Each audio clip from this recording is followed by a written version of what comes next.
Hello and welcome back to Live from Paris here on France 24. Glad you could join us. I'm Haxi Myers-Belkin. These are the headlines. The status quo appears to prevail following the third televised debate between Democratic presidential hopefuls in the US. Their views on healthcare differing significantly, but overall, candidates happier attacking President Donald Trump than each other. A massive strike by metro workers here in Paris threatens to bring chaos to the capital. State rail workers furious at government plans to reform their pensions. And lawmakers in a recession-hit Argentina approve an emergency law to free up cash for food handouts. That bill now heading to the Senate for approval. And also coming up in the programme, we'll be heading to eastern Spain, where torrential rains and flooding have left at least 2 people dead. Authorities warning residents that there's more extreme weather to come.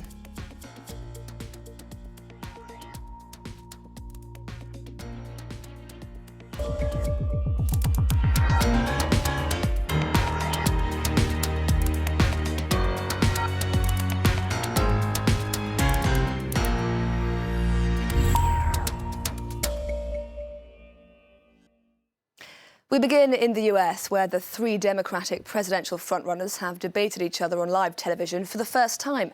Former Vice President Joe Biden, who's holding on to a comfortable lead in the polls, attacked the feasibility of Bernie Sanders' universal healthcare plan, while Elizabeth Warren sided with Sanders. My friend from Vermont thinks that the employer is going to give you back if you negotiated his union all these years, got a cut in wages because you got insurance. They're going to give back that money to the employee? Matter of fact, they will. Well, let me tell you something. For a socialist, you got a lot more confidence in corporate America than I do. So there were some testy exchanges, but the fireworks many were expecting to see between the 3 candidates largely failed to materialise. Commuters here in the French capital should expect severe travel disruptions this Friday. A number of transport unions have called for a major walkout in protest at government pension reform. The action's set to be the biggest strike from Paris's state-owned transport system in over a decade. Catherine Bennett has the story. 10 metro lines completely closed, plus interruptions to bus, tram and commuter train lines. It's a recipe for a public transport nightmare. It's being called Black Friday here in Paris, and commuters are having to find alternative plans. I'll go by bike, that's it. It's not normal. It's complicated with the strike, as usual. I'll take my car and keep the kids in the suburbs. Friday's extreme disruptions are due to a mass walkout being staged by transport unions. Workers are angry over the government's planned reforms to the French retirement system. It's the biggest strike in 12 years. Here's what's happening. There are 0 trains on 10 metro lines serving central Paris. Other lines are running only a fraction of trains, or they have normal service but with large crowds expected.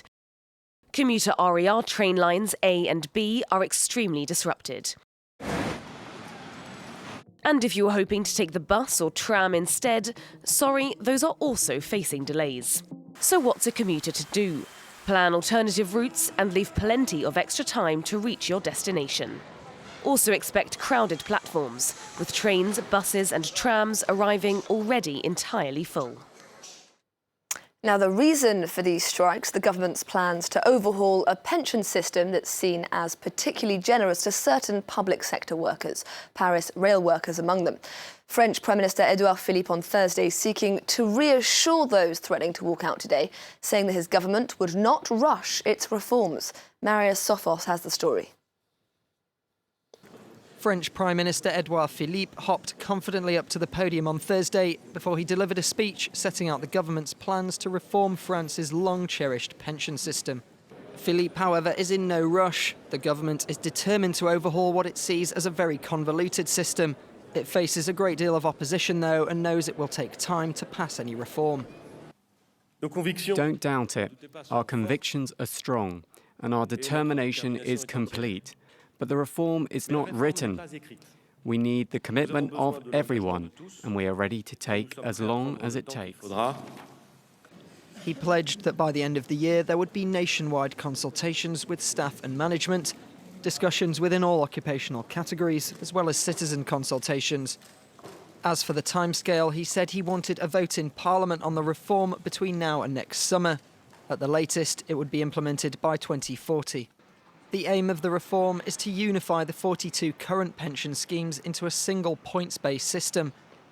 Philippe also outlined some caveats: that already acquired rights would be retained, that the currently retired would not be affected, and that tough jobs and long careers would still benefit from specific provisions.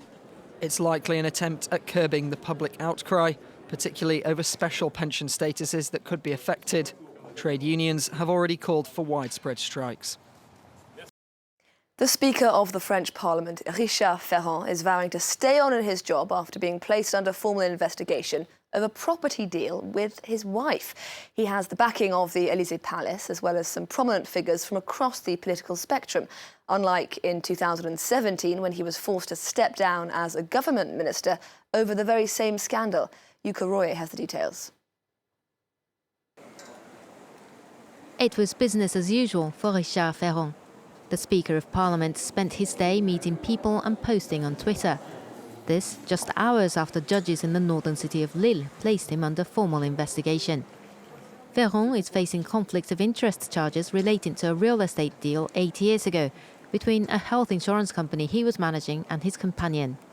He's suspected of using his position as head of the firm to help his partner land the deal, but denies having personally benefited from it. He has the support of the president. He is placed under formal investigation, which means he is presumed innocent. Most members of the opposition also see no need for him to resign. I wouldn't ask him to step down, although it does raise some questions. Maybe Mr. Ferrand had fallen into a trap. In France, we have what's called the presumption of innocence. The leader of the Socialist Party is among the few who asked for his resignation. It would be wise to resign and then perhaps come back once he is cleared of wrongdoing. Back in 2017, when Ferrand was a cabinet minister, the same case forced him to step down. At the time, Prime Minister Edouard Philippe was keen to make it a rule for members of the government. When a minister is placed under formal investigation, he should resign immediately. This time, though, Ferrand is refusing to step down, maintaining that he has done nothing wrong. MPs in Argentina have unanimously approved a draft emergency food law following 2 days of mass protests in Buenos Aires. The bill would provide a 50% increase in food assistance programs to growing numbers of poor people. This in a country where over 30% of the population lives below the poverty line. The emergency measures will only become law if that bill is now passed by the country's Senate. Let's take a listen.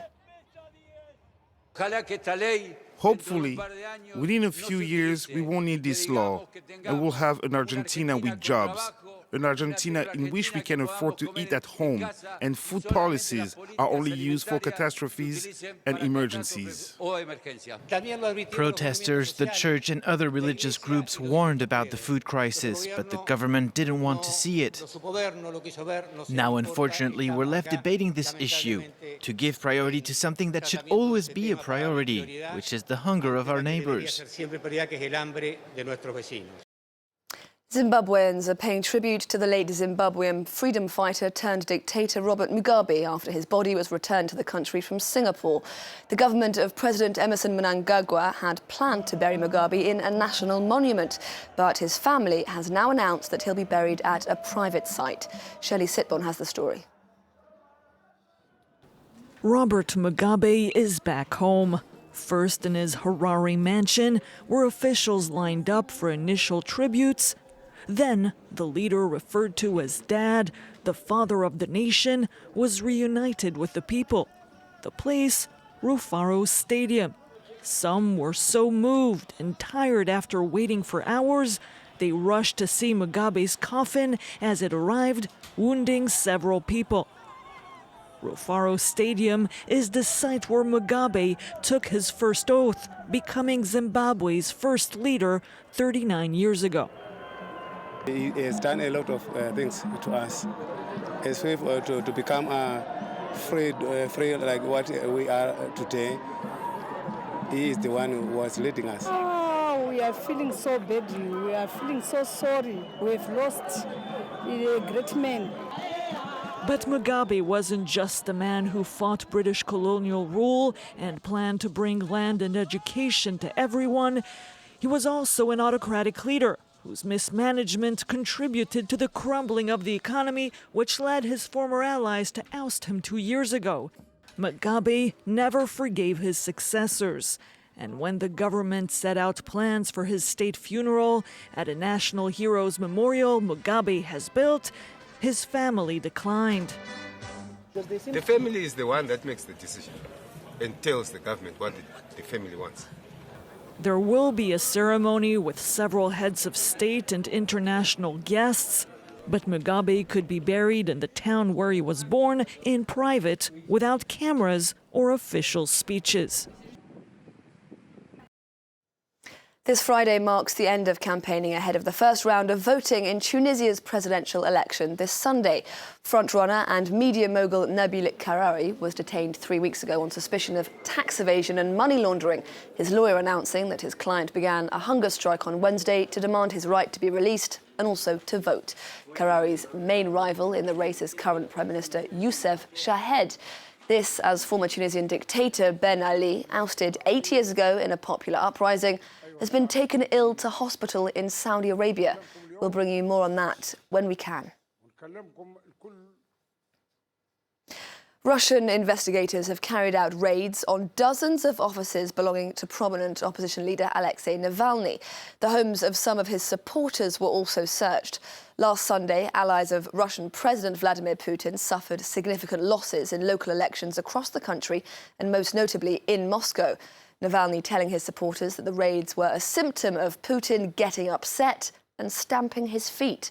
Shirley Sitborn has the details. Russian opposition leader Alexei Navalny and his supporters say their offices across Russia were raided on Thursday. In St. Petersburg, the head of Navalny's office was taken in for questioning.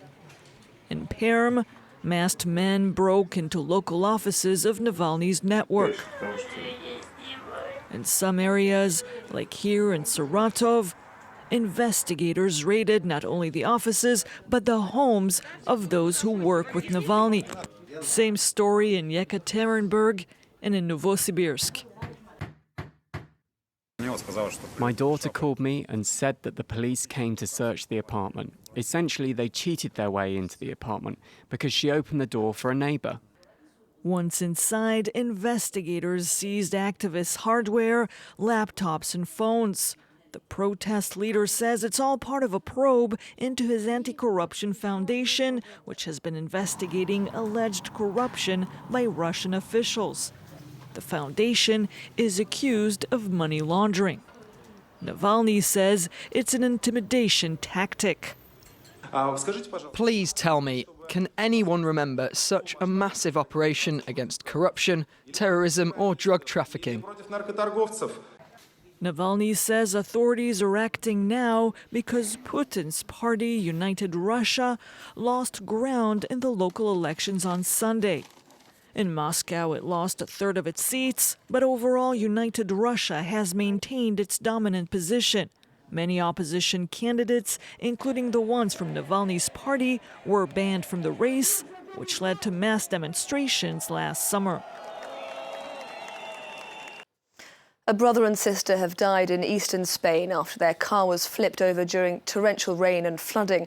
Some of the heaviest rainfall in a century has caused havoc in the region, with homes damaged and schools forced to close.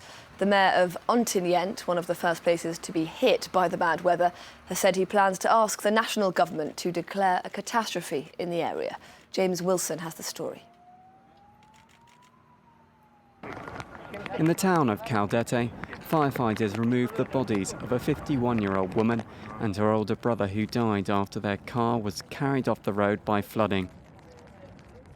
It was the worst downpour in a century, and in Albacete, firefighters rescued 13 people from the roofs of homes and even their cars as the extreme weather battered the province. The water was on the street. It had already reached our waists, so we couldn't leave the house. We woke up at 7 a.m. and you could already see that the river was going to burst its banks. The flash floods have left homes destroyed, roads underwater and schools shut. The freak weather caused millions of euros worth of damage in only a few hours, but it will be many months before things return to normal for those affected. Despite this, locals are returning home to assess the damage. Our blinds, the house was completely exposed, and all our things were upstairs. We couldn't take anything. Forecasters have issued a red alert warning, and the heavy rain is expected to continue. A reminder now of our top headlines here on France 24.